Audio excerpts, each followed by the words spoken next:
Hola, hola, ¿qué tal? Espero se encuentren de lo mejor.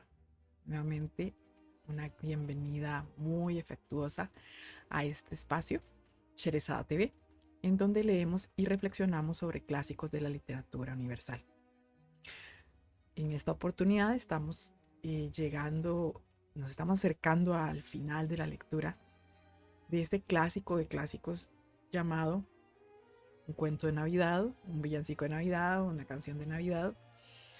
O si nos ponemos exquisitos, tenía un nombre muchísimo más largo, que ya lo comentamos en alguna oportunidad anterior, que era un cuento de una canción de Navidad o un villancico en prosa, siendo una historia navideña de fantasmas o una historia fantasmagórica de Navidad. En fin, por ahí anda la cosilla con este cuento, obviamente del eh, muy famoso escritor británico Charles Dickens. Y también, si nos ponemos exquisitas, no se llamaba solo Charles Dickens, sino que su nombre completo era Charles John Hoffman Dickens. Vamos a hablar, antes de iniciar, con la lectura del capítulo 4, que es el que nos corresponde leer. Vamos a hablar un poquito del tema de la publicación de este cuento. ¿Cómo fue que se dio a su publicación? Recordemos que él estaba un poquito escaso de fondos, había publicado un libro previo que no había tenido éxito, a pesar de que era uno de los preferidos de Charles Dickens. Entonces, la editora, la editorial que se encargaba de su obra, de publicar su obra, le advirtió que buscara cómo subir las ventas o si no que ellos le iban a reducir además el porcentaje, siendo que él estaba esperando a su quinto hijo en ese momento. Pues bueno, entonces en ese momento, en el momento en donde él escribe esta obra, él no estaba en buenos términos con Chapman and Hall, que era precisamente su editorial, dado ese fracaso comercial de la obra previa que se llamaba Martin Chuzzlewit. Así que Dickens se comprometió con la editorial a costear por su cuenta la publicación de A Christmas Carol. Él estaba tan identificado con la temática que él dijo, yo lo publico por mi cuenta, a cambio de un porcentaje de las ganancias. Sin embargo, los elevados costos de producción le reportaron beneficios inferiores a las expectativas. Sumado al anterior, la impresión de la obra conllevó una serie de problemáticas.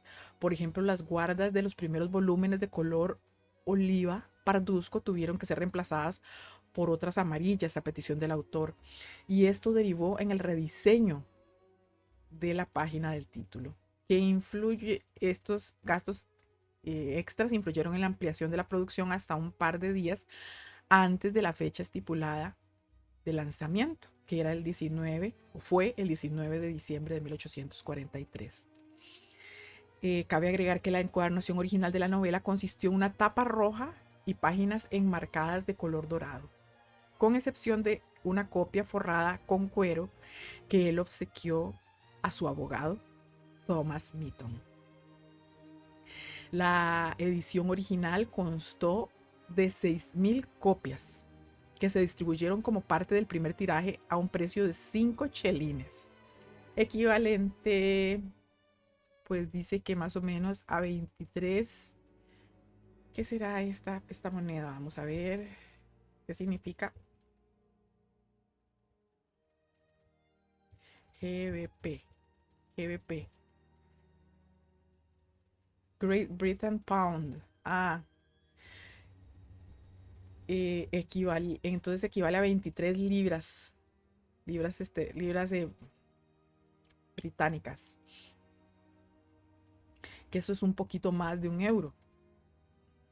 Digamos que sí, hagámosle una conversión a un euro, pero que sé que es un poquito más de un euro. Entonces, eso es lo que costaba la... No era un cuento originalmente, era una novela. Así fue como fue concebido, considerando también que constaba consta de 5 capítulos. Para Nochebuena ya se habían agotado los ejemplares del tiraje inicial. Ah, muy bien. Por lo que la editorial se ocupó de producir otro par de ediciones para su lanzamiento del año siguiente. Para finales de 1800, estamos hablando de que eso fue en 1843. Entonces, para finales de 1844 existían 11 ediciones del material y se habían vendido alrededor de 15.000 copias en total.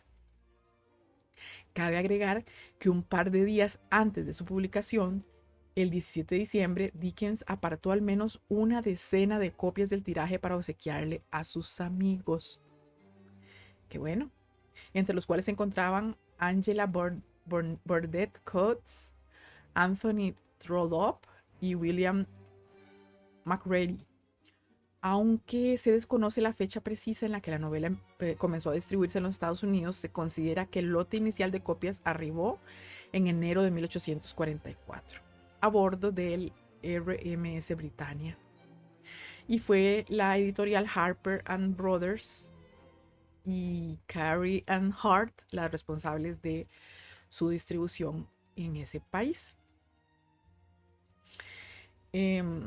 Hemos de decir que un siglo después de su aparición era el libro más exitoso de Dickens en los Estados Unidos, con más de 2 millones de copias comercializadas, y en 2010 la edición firmada por Dickens para McReady estaba cotizada en al menos 200.000 libras británicas para una eventual subasta. O sea, pasó de 23, más o menos el equivalente a números de hoy, a 200.000 libras. ¿Qué podemos decir más? Dickens retomó la obra en varias ocasiones para corregir ciertas expresiones y errores de puntuación. Su popularidad lo inspiró a escribir otras historias navideñas como Las campanas, El grillo del hogar, La batalla de la vida, El hechizado. Estas en 1844, 45, 46 y 48 respectivamente, en cuyas tramas se aborda la conversión secular y se alude a los cambios sociales de ese entonces, con especial énfasis a las problemáticas existentes. De hecho, Christmas Carol en realidad representa eso, la problemática existente de ese tiempo, el trabajo infantil, la separación de las clases tan marcada, el abuso laboral, ya no solo de infantes, sino que también de adultos, la avaricia, más que la avaricia, la codicia de las clases más favorecidas sobre las menos favorecidas. Y pues bueno, si bien gozaron de una vida aceptación por parte del público, por otro lado la recepción crítica se mostró más severa con los resultados. Pues así es esto. No llueve siempre para todos. Y pues en este punto vamos a continuar con la lectura de un cuento de Navidad, le vamos a llamar así, de Charles Dickens. Recordemos que habíamos quedado en el capítulo 4, que es un capítulo muy terrorífico y se llama El último de los 3 espíritus. Y dice así. Vamos a tomar un poquito de líquido vital.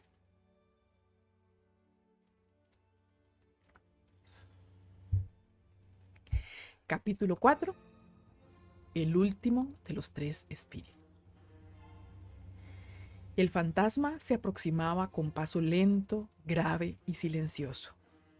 Cuando llegó a Scrooge, este dobló la rodilla, pues el espíritu parecía esparcir a su alrededor en el aire que atravesaba tristeza y misterio. Le envolvía una vestidura negra que le ocultaba la cabeza, la cara y todo el cuerpo, dejando solamente visible una de sus manos extendida. Pero además de esto, hubiera sido difícil distinguir su figura en medio de la noche y hacerla destacar de la completa oscuridad que la rodeaba.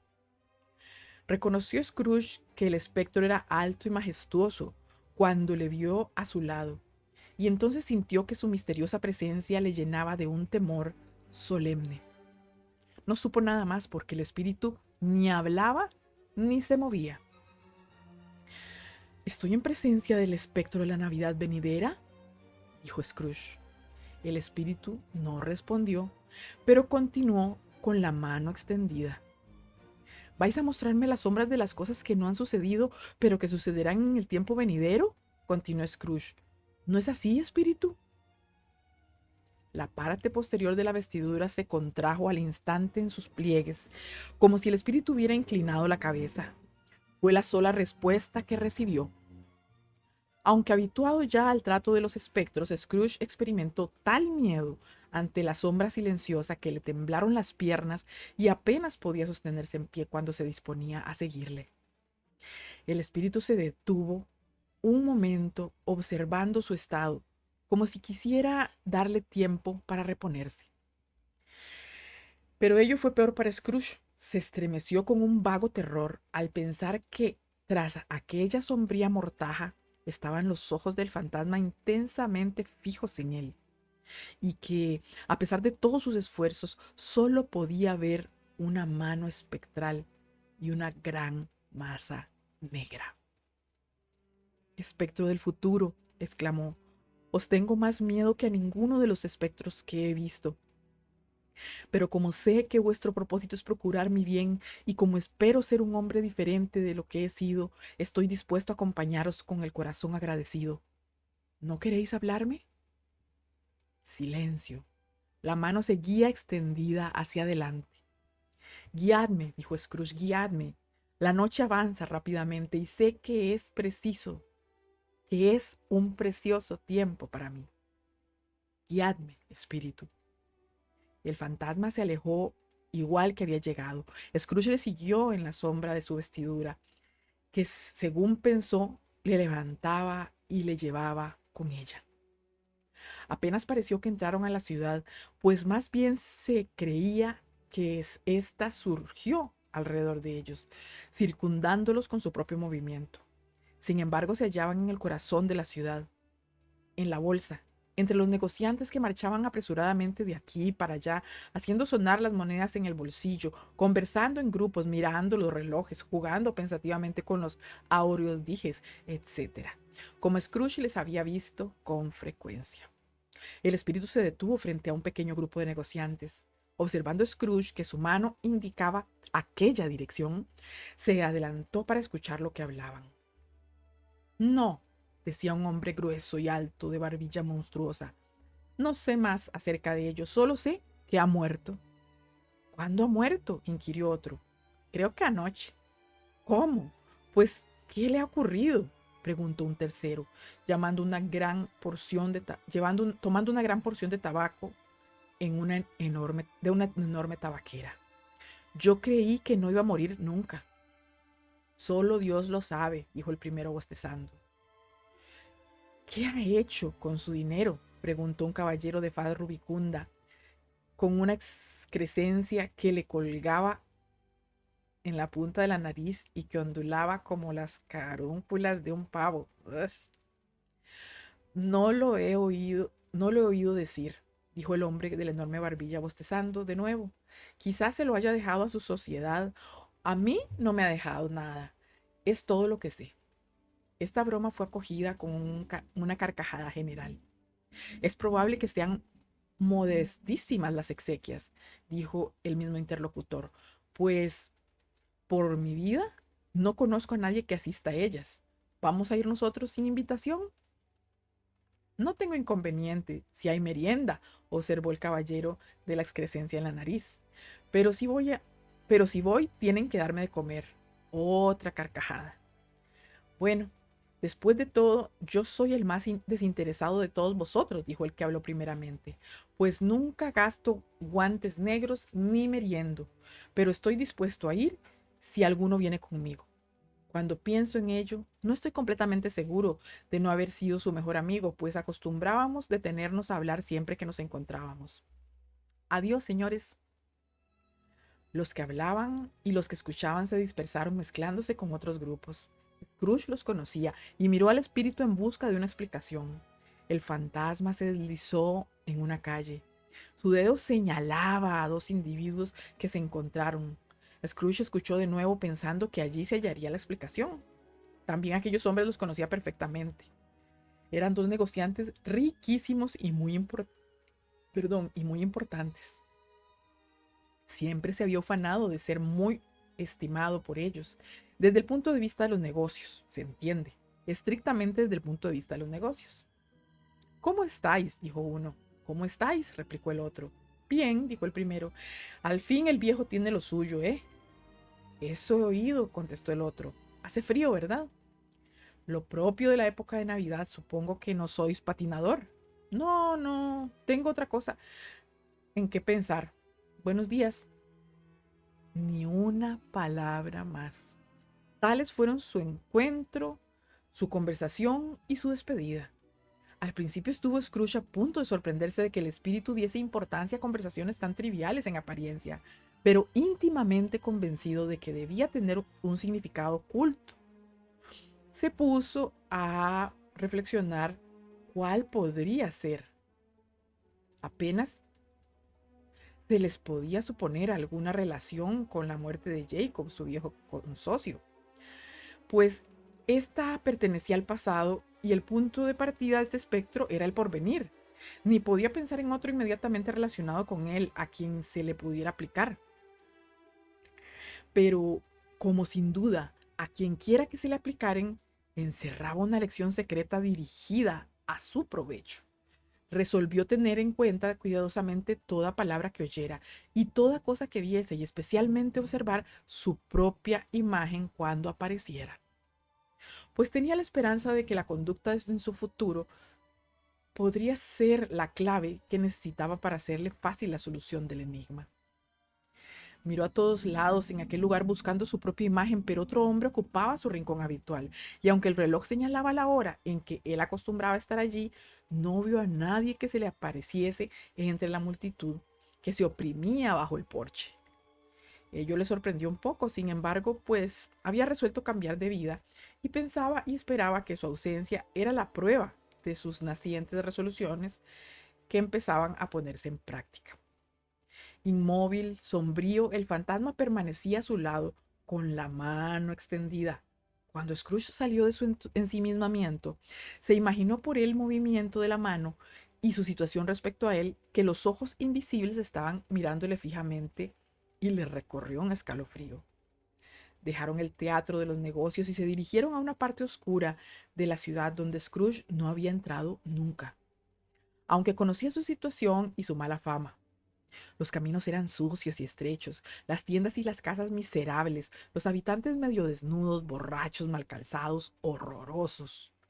Callejuelas y pasadizos sombríos, como otras tantas alcantarillas, vomitaban sus olores repugnantes, sus inmundicias y sus habitantes en aquel laberinto de calles, y toda aquella parte respiraba crimen, suciedad y miseria. En el fondo de aquella guarida infame había una tienda bajísima de techo, bajo el tejado en un sobradillo, donde se compraban hierros, trapos viejos, botellas, huesos y restos de comidas.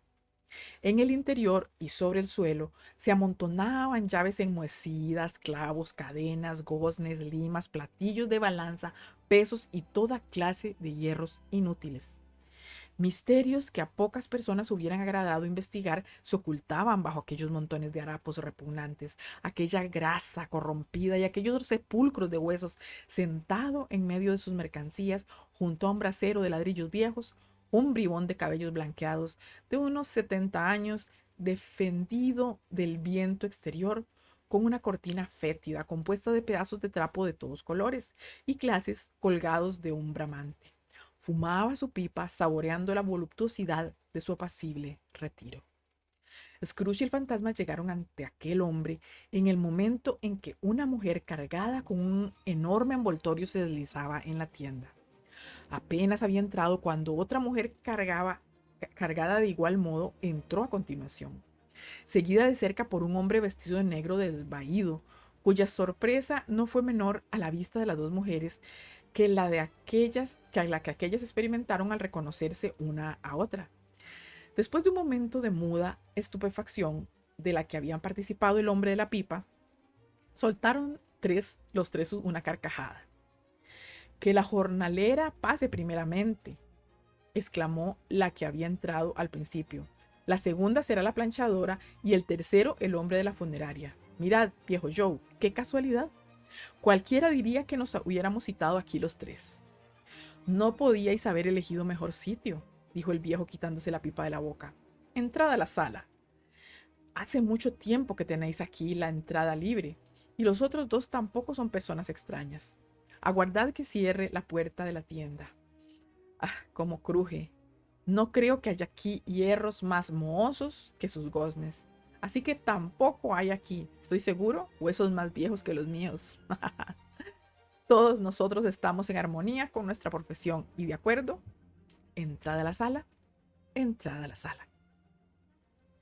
La sala era un espacio separado de la tienda por la cortina de harapos. El viejo removió la lumbre con un pedazo de hierro procedente de la barandilla y después de reavivar la humosa lámpara, pues era de noche, con el tubo de la pipa se volvió a poner esta en la boca.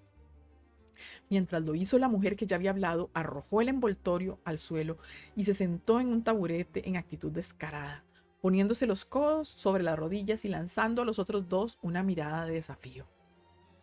«Y bien, ¿qué hay, señora Dilber?», dijo la mujer. «Cada uno tiene derecho a pensar en sí mismo. Él siempre lo hizo así». «Es verdad, efectivamente», dijo la planchadora. «Más que él, nadie». «¿Por qué, pues, ponéis esa cara como si tuvierais miedo, mujer? Supongo que los lobos no se muerden unos a otros». «Claro que no», dijeron a la vez la señora Dilber y el viejo. «Debemos esperar que sea así».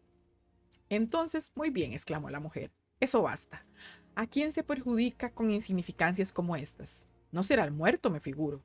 «Claro que no», dijo la señora Dilber riendo.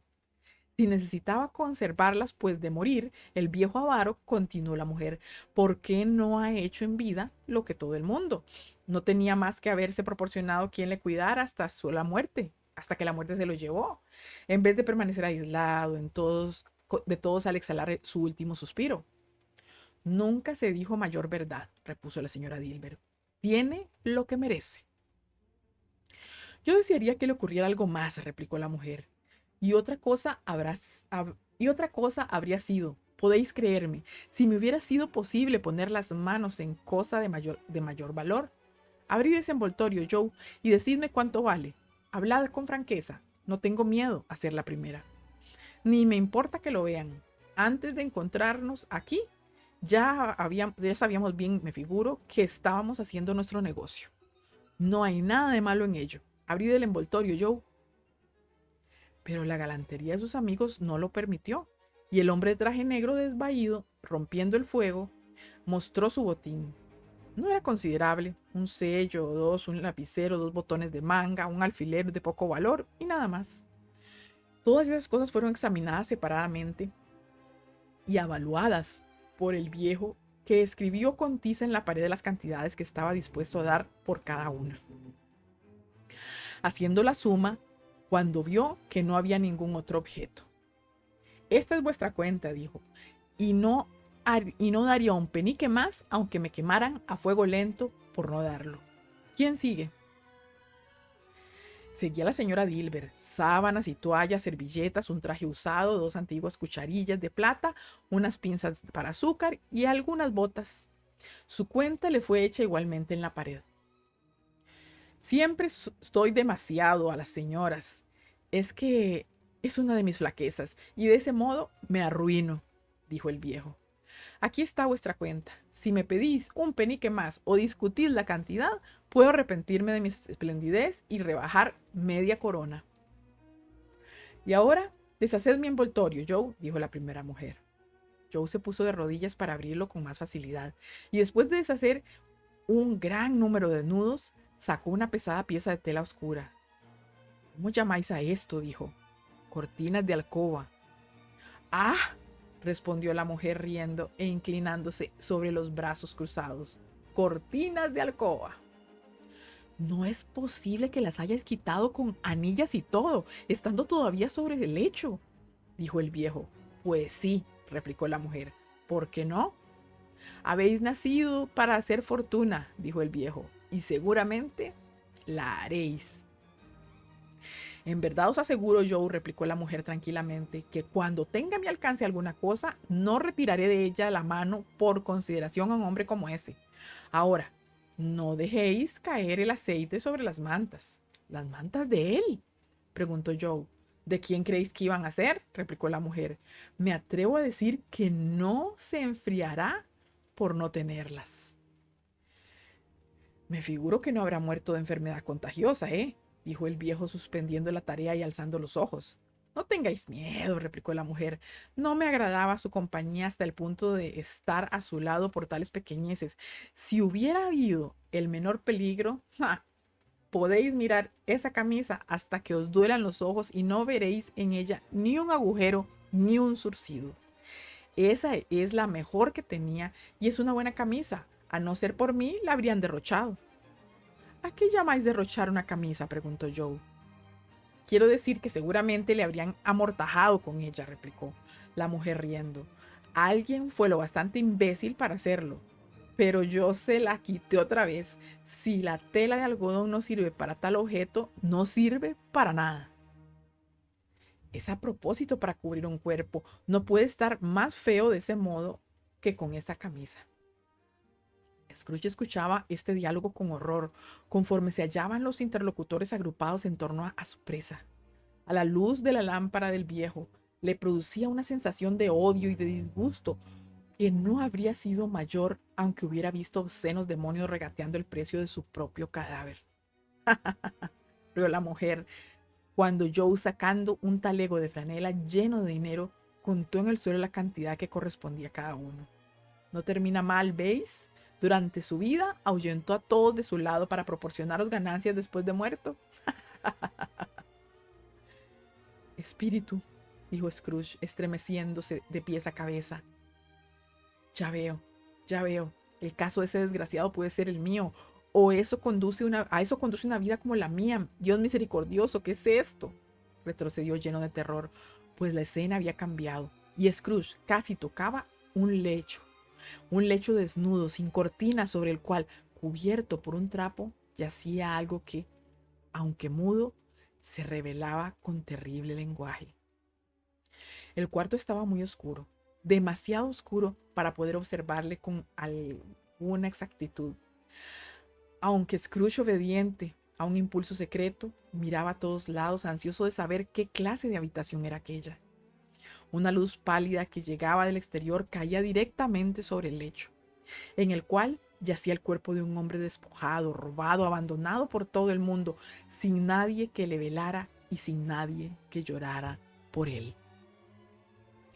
Scrooge miró hacia el fantasma cuya rígida mano indicaba la cabeza del muerto. El paño que le cubría hallábase puesto con tal descuido que el más ligero movimiento, el de un dedo, habría descubierto la cara. Pensó Scrooge que en ello veía cuán fácil era hacerlo y sentía el deseo de hacerlo, pero tan poco poder tenía para quitar aquel velo como para arrojar a su lado al espectro. Oh, fría, fría, rígida, espantosa muerte, levanta aquí tu altar y vístelo con todos los terrores de que dispones, pues estás en tu dominio, pero cuando es una cabeza amada, respetada y honrada, no puedes hacer favorable a tus terribles designios un solo cabello, ni hacer odiosa una de sus facciones. No es que la mano pierda su pesantez y no caiga al abandonarla. No es que el corazón y el pulso dejen de estar inmóviles, pero la mano fue abierta, generosa y leal, el corazón bravo, ferviente y tierno, y el pulso de un hombre.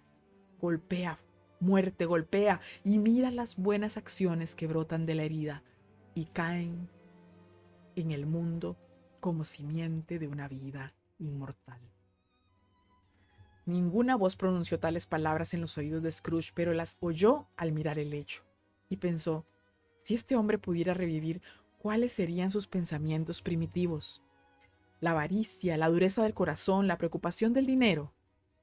Tales cosas le han conducido verdaderamente a buen fin. Yace en esta casa desierta y sombría donde no hay un hombre, una mujer o un niño que diga, fue cariñoso para mí en esto o en aquello, y en recuerdo de una palabra amable seré cariñoso con él. Un gato arañaba la puerta y bajo la piedra del hogar se oía un ruido de ratas que roían. ¿Qué iban a buscar aquel cuarto fúnebre y por qué estaban tan inquietas y turbulentas? Scrooge no se atrevió a pensar en ello. Espíritu dijo: da miedo estar aquí. Al abandonar este lugar no olvidaré sus enseñanzas, os lo aseguro. Vámonos. El espectro seguía mostrándole la cabeza del cadáver con su dedo inmóvil. Os comprendo, replicó Scrooge, y lo haría si pudiera, pero me es imposible, espíritu, me es imposible. El espectro pareció mirarle de nuevo. Si hay en la ciudad alguien a quien emocione la muerte de este hombre, dijo Scrooge, agonizante, mostradme esa persona, espíritu, os lo suplico. El fantasma extendió un momento su sombría vestidura ante él, como un ala. Después, volviendo a plegarla, le mostró una habitación alumbrada por la luz del día, donde estaba una madre con sus hijos. Aguardaba a alguien con ansiosa inquietud, pues iba de un lado a otro por la habitación. Se estremecía al menor ruido, miraba por la ventana, consultaba el reloj, trataba pero inútilmente de manejar la aguja y no podía aguantar las voces de los niños en sus juegos. Al fin se oyó en la puerta un golpe esperado, el golpe esperado tanto tiempo. Se precipitó a la puerta y se encontró con su marido, cuyo rostro estaba ajado, abatido por la preocupación, aunque era joven. En aquel momento mostraba una expresión notable, un placer triste que le causaba vergüenza y que se esforzaba en reprimir. Se sentó para comer el almuerzo preparado para él junto al fuego, y cuando ella le preguntó débilmente qué noticias había, lo que no hizo, sino después de un largo silencio, pareció cohibido de responder. ¿Son buenas o malas noticias?, dijo para ayudarle. Malas, respondió. ¿Estamos completamente arruinados?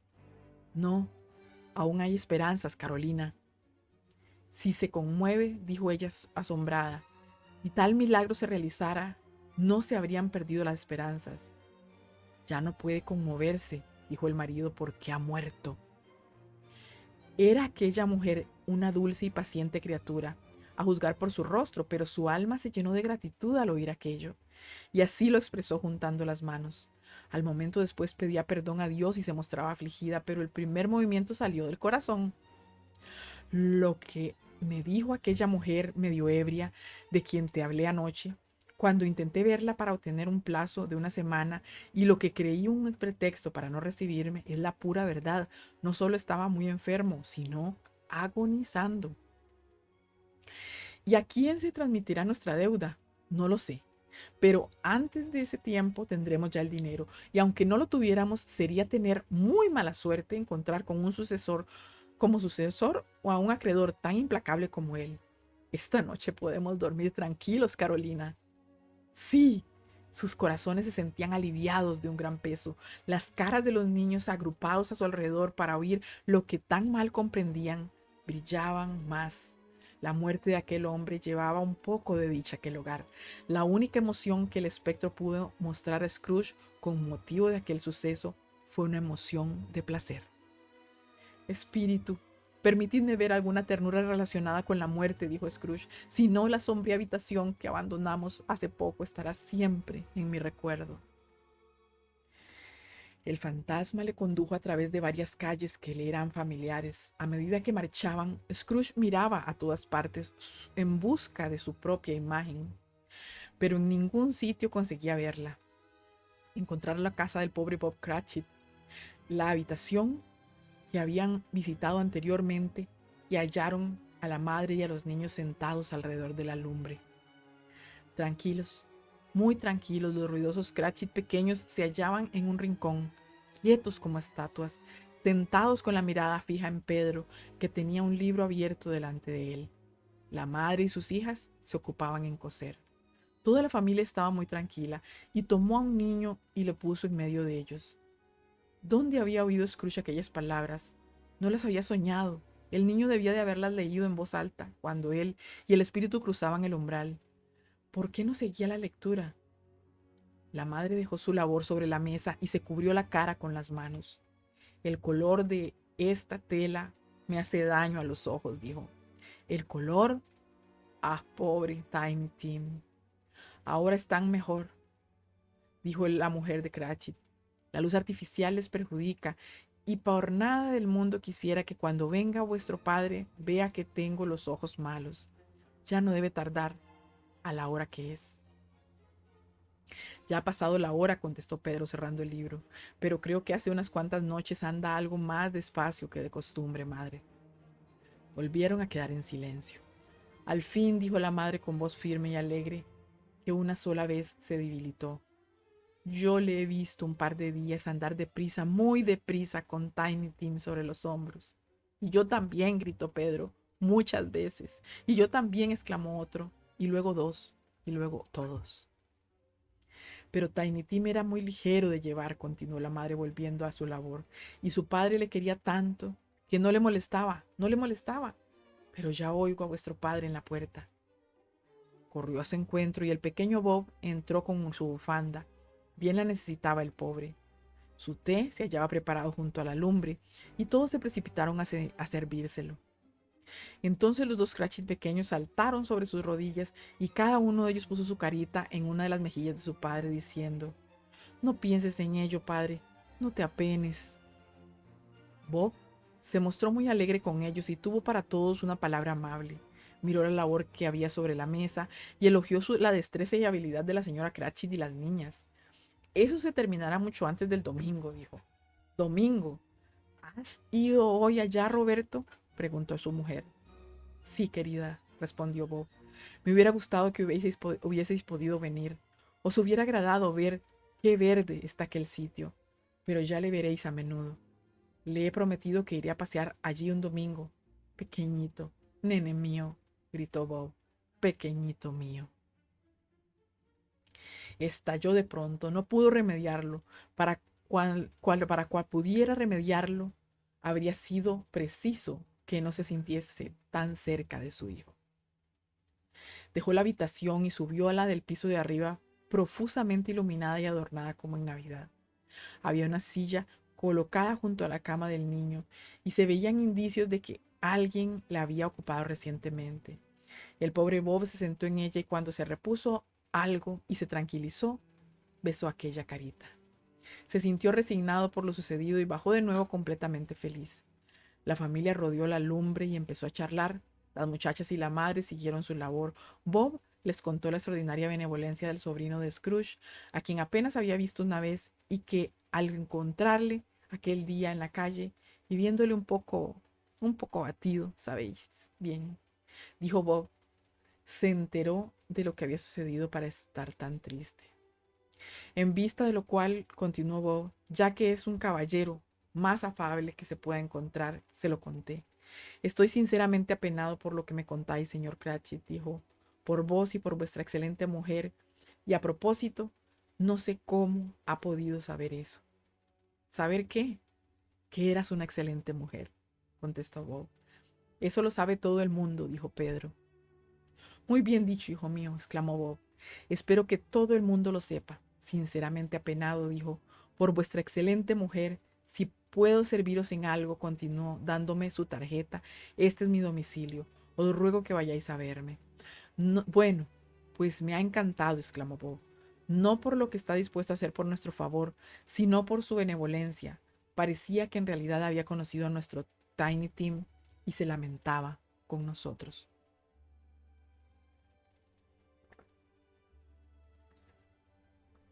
Estoy segura de que tiene buen corazón, dijo la señora Cratchit. Más segura estaríais de ello, querida, contestó Bob, si le hubierais visto y le hubierais hablado. No, no me sorprendería nada.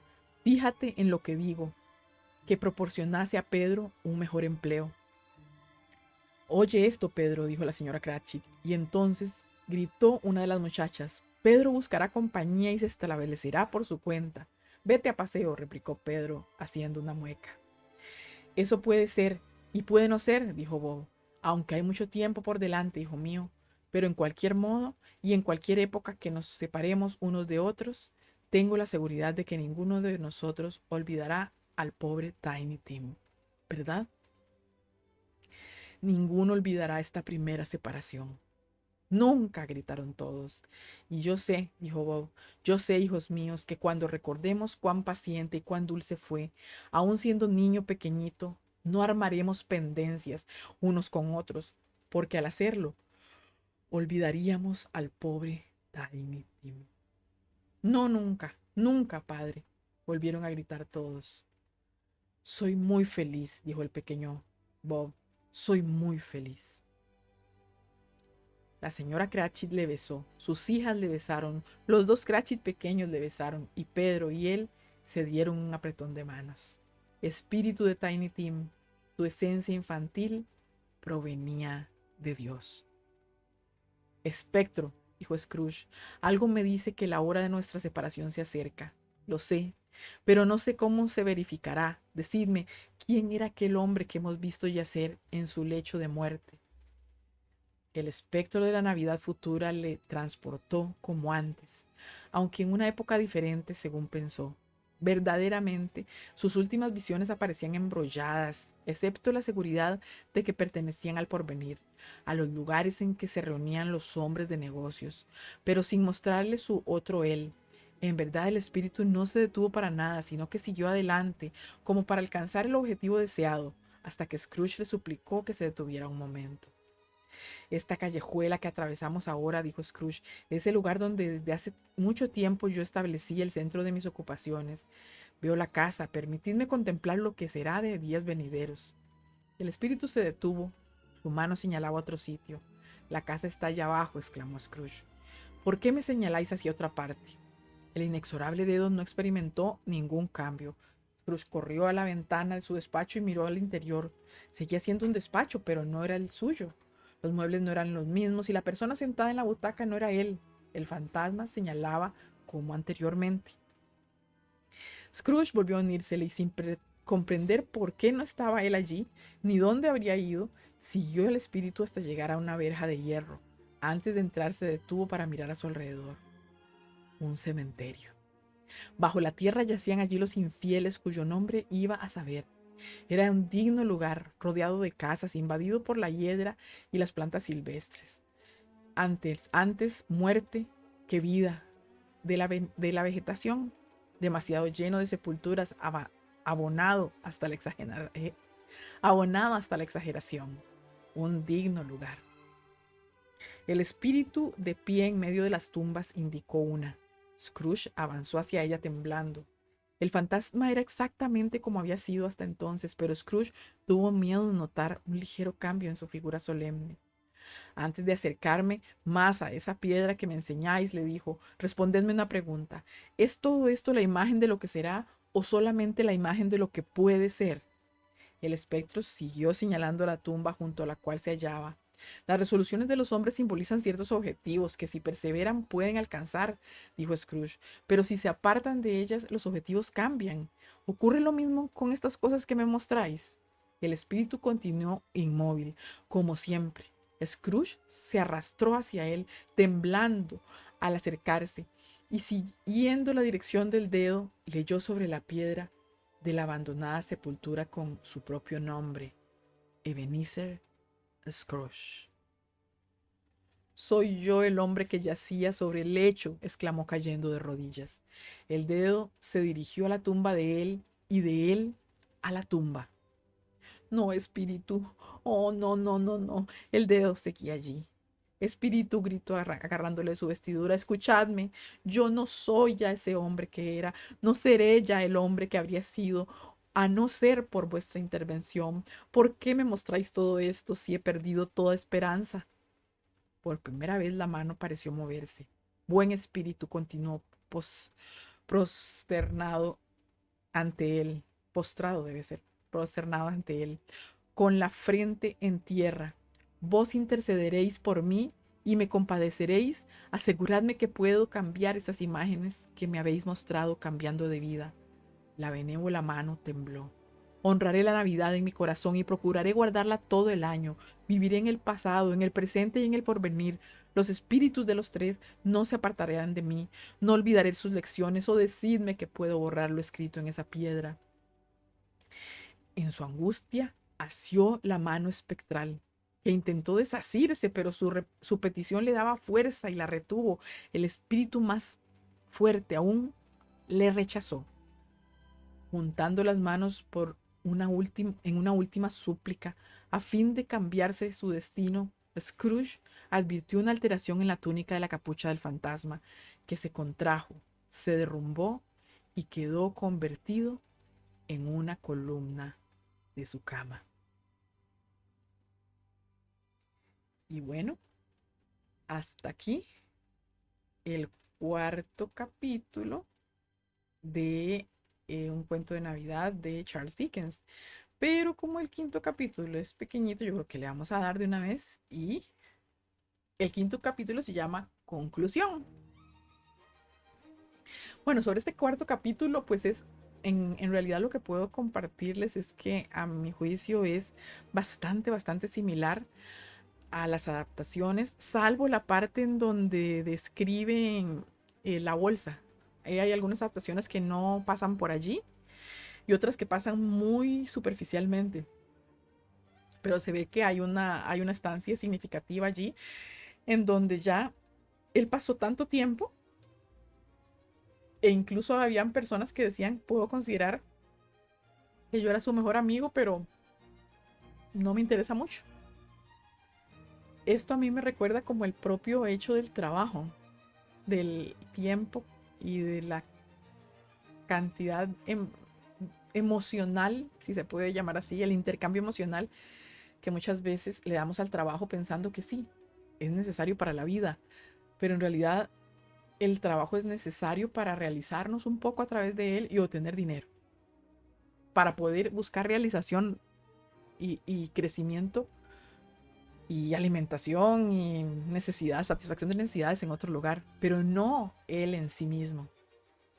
Y me hace mucho sentido porque yo por muchos años trabajé de esa manera errónea, pensando que el trabajo era el medio primordial de realización del ser humano.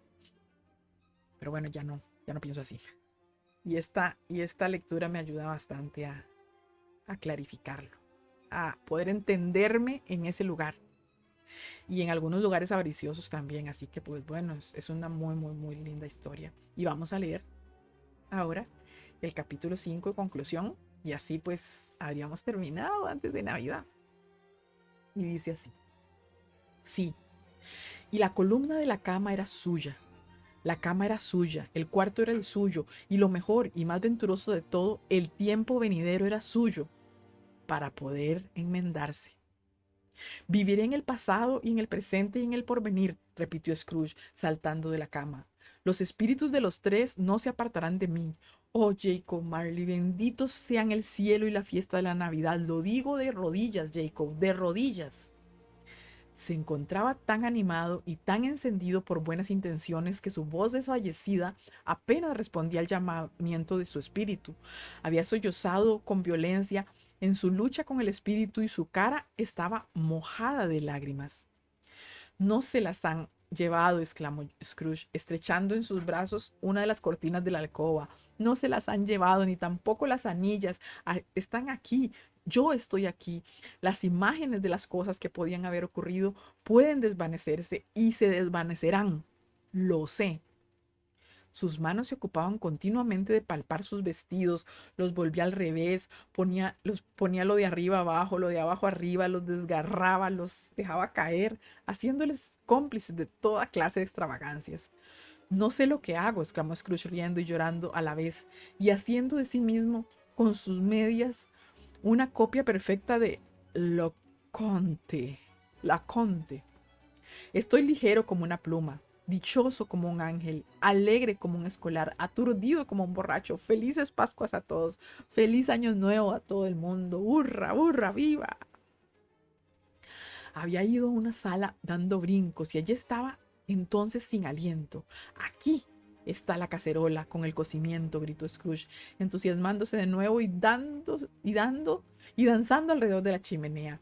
Esa es la puerta en donde entró el espectro de Jacob Marley. Es del rincón donde se sentó el espectro de la Navidad presente. Esa es la ventana donde vi a los espíritus errantes. Todo está en su sitio, todo es verdad, todo ha sucedido. realmente, para un hombre que no había practicado por espacio de muchos años, era una risa espléndida, una risa magnífica, el padre de una larga, larga progenie de risas brillantes. No sé a cuántos estamos, dijo Scrooge. No sé cuánto tiempo he estado entre los espíritus. No sé nada. Soy como un niño. No me importa. Me da igual. Quisiera ser un niño. ¡Hurra, hurra, viva! Le interrumpieron sus transportes de alegría las campanadas de la iglesia, con los más sonoros repiques que jamás oyó. Tin, tan, tin, tan, tin, tan. ¡Oh, magnífico! ¡Magnífico! Corriendo a la ventana la abrió y asomó la cabeza. Nada de bruma, nada de niebla. Un frío claro, luminoso, jovial. Un frío que al soplar hace bailar la sangre en las venas. Un sol de oro, un cielo divino, un aire fresco y suave. Campanas alegres. ¡Oh, magnífico, magnífico! ¿Qué día es hoy?, gritó Scrooge, dirigiéndose a un muchacho engominado que quizás se había detenido para mirarle.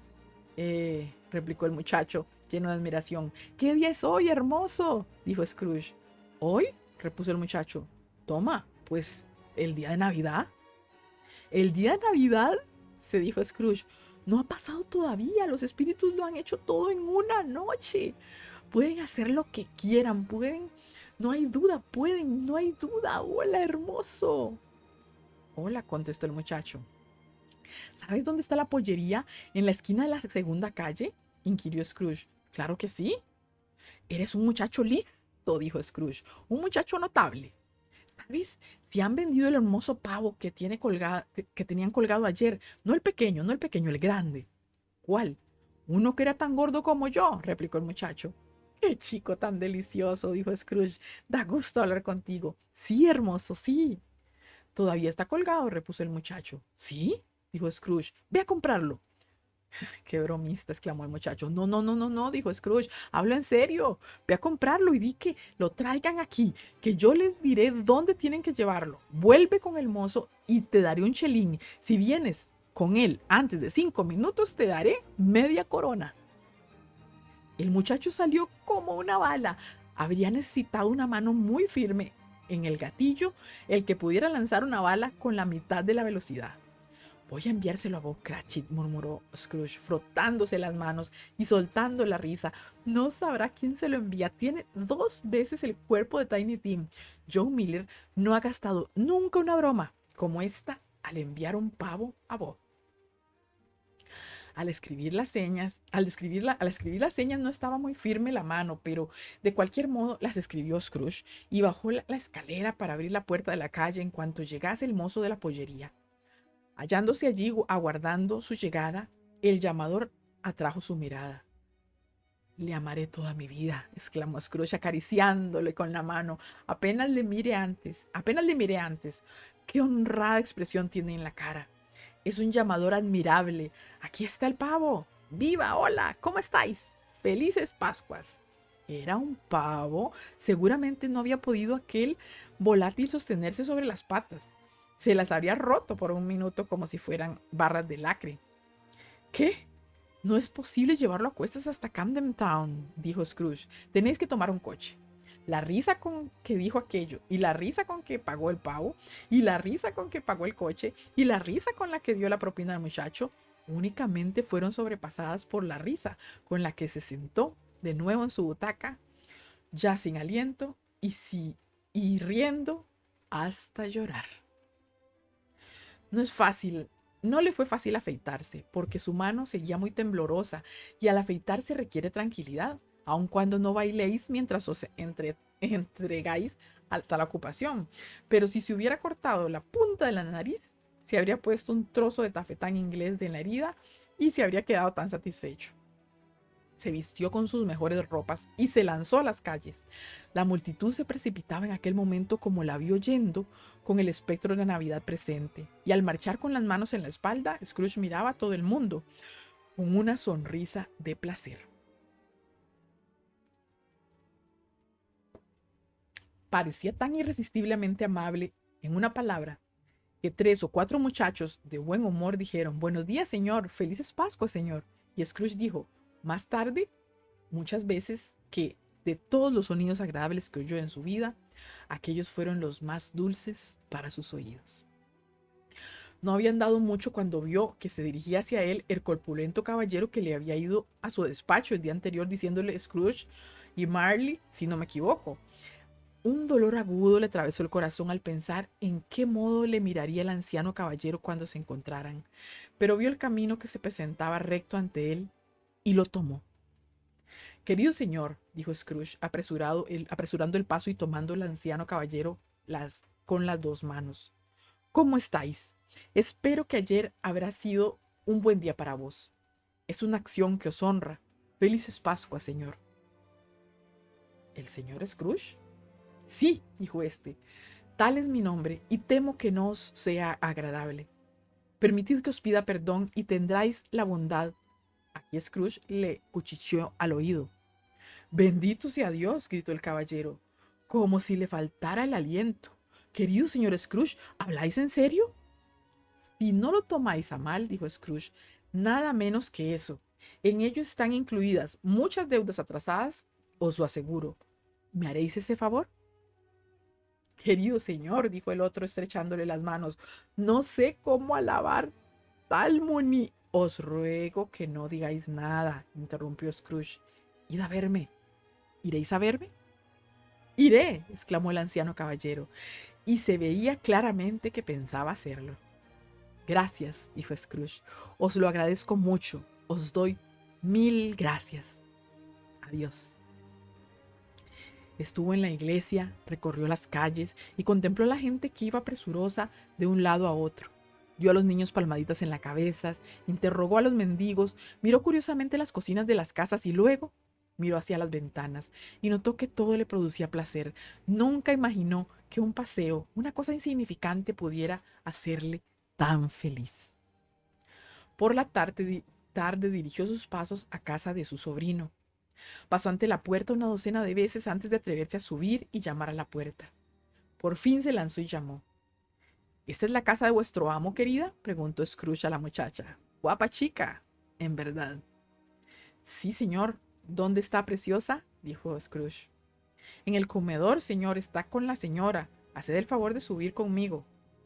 Gracias. El señor me conoce, repuso Scrooge, con la mano puesta ya en el picaporte del comedor. Voy a entrar, hija mía. Abrió suavemente y metió la cabeza ladeada por la puerta entreabierta.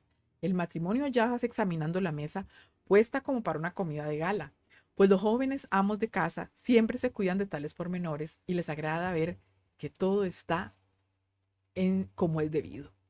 Fred, dijo Scrooge. ¡Cielos! Cómo se estremeció su sobrina política. Scrooge olvidó por el momento que la había visto sentada en el rincón con los pies en el taburete. Y no se habría atrevido a entrar de ningún modo. ¡Dios me valga!, gritó Fred. ¿Quién es? Soy yo, tu tío Scrooge. He venido a comer. ¿Me permitís entrar, Fred? Permitidle entrar. Por poco no le arranca el brazo para introducirle en el comedor. A los 5 minutos se hallaba como en casa. No era posible más cordialidad. La sobrina imitó a su marido. Y lo mismo hizo Topper cuando llegó. Y lo mismo la hermana regordeta cuando llegó. Y lo mismo todos los demás cuando llegaron. Admirable reunión, admirables entretenimientos, admirable unanimidad, admirable dicha. Pero Scrooge acudió temprano a su despacho a la mañana siguiente. Oh, muy temprano. Si le pudiera llegar, si él pudiera llegar primero y sorprender a Cratchit cuando llegara tarde, aquello era lo único que le preocupaba. Y lo consiguió. Vaya si lo consiguió. El reloj dio las 9. Bob no llegaba. Las 9:15. Bob no llegaba. Bob se retrasaba ya 18 minutos y medio. Scrooge se sentó, dejando su puerta de par en par, a fin de verle cuando entrase en su mazmorra. Habíase quitado Bob el sombrero antes de abrir la puerta y también la bufanda. En el instante se instaló en su taburete y se puso a escribir rápidamente como si quisiera lograr que fuesen las 9 de la mañana. «Hola», gruñó Scrooge, imitando cuanto pudo su voz de antaño. «¿Qué significa que vengáis a esta hora?» «Lo siento mucho, señor», dijo Bob. «Ya sé que vengo tarde». «¿Tarde?», repitió Scrooge. «Sí, creo que venís tarde. Acercaos un poco. Haced el favor». Es solamente una vez al año, señor, dijo Bob tímidamente saliendo de su mazmorra. Esto no se repetirá. Ayer estuvo un poco de broma, señor. Pues tengo que deciros, amigo mío, dijo Scrooge, que no estoy dispuesto a que esto continúe de tal modo. Por consiguiente, añadió, saltando de su taburete y dando a Bob tal empeñón en la cintura que le hizo retroceder, dando traspiés a su cuchitril, por consiguiente voy a aumentaros el sueldo. Bob tembló y se dirigió a donde estaba la regla por su mesa. Tuvo una momentánea intención de golpear a Scrooge con ella, sujetarle los brazos, pedir auxilio a los que pasaban por la calleja para ponerle una camisa de fuerza. Felices Pascuas, Bob, dijo Scrooge con una vehemencia que no admitía duda y abrazándole al mismo tiempo. Tantas más felices Pascuas os deseo, Bob, querido muchacho, cuanto que he dejado de felicitaros tantos años. Voy a aumentaros el sueldo y a esforzarme por ayudaros a sostener a vuestra familia. Y esta misma tarde discutiremos nuestros asuntos ante un tazón de ponche humeante, Bob. Encended las dos lumbres, id a comprar otro cubo para el carbón antes de poner el punto sobre la i. Bob Cratchit. Scrooge hizo más tarde lo que había dicho. Hizo todo e infinitamente más. Y respecto a Tiny Tim, que no murió, fue para él un segundo padre. Se hizo tan buen amigo, tan buen maestro y tan buen hombre como el mejor ciudadano de una ciudad, de una población o de una aldea, del bueno y viejo mundo. Algunos se rieron al verle cambiado, pero él les dejó reír y no se preocupó, pues era lo bastante juicioso para saber que nunca sucedió nada bueno en este planeta que no empezara por hacer reír a algunos. Y comprendiendo que aquellos estaban ciegos, pensó que tanto vale que arruguen los ojos a fuerza de reír como que la enfermedad se manifieste en forma menos atractiva. Su propio corazón reía y con eso tenía bastante. No volvió a tener trato con los aparecidos, pero en adelante tuvo mucho más con los amigos y con la familia, y siempre se dijo que si algún hombre poseía sabiduría de celebrar respetuosamente la fiesta de Navidad, ese era Scrooge. Ojalá se diga con verdad lo mismo de nosotros, de todos nosotros, y también, como hacía notar Tiny Tim, que Dios nos bendiga a todos. ¡Ay, qué lindo! ¡Qué lindo, qué lindo, qué lindo! Bueno, ¿qué puedo decirles más? Que este cuento no es un cuento, es una novela. Ellos lo catalogan como novela. Que este escrito no haya dicho.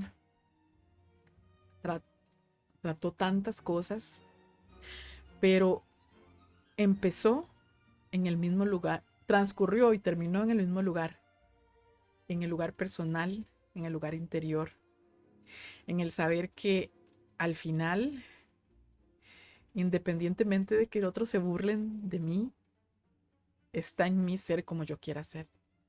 Está en mí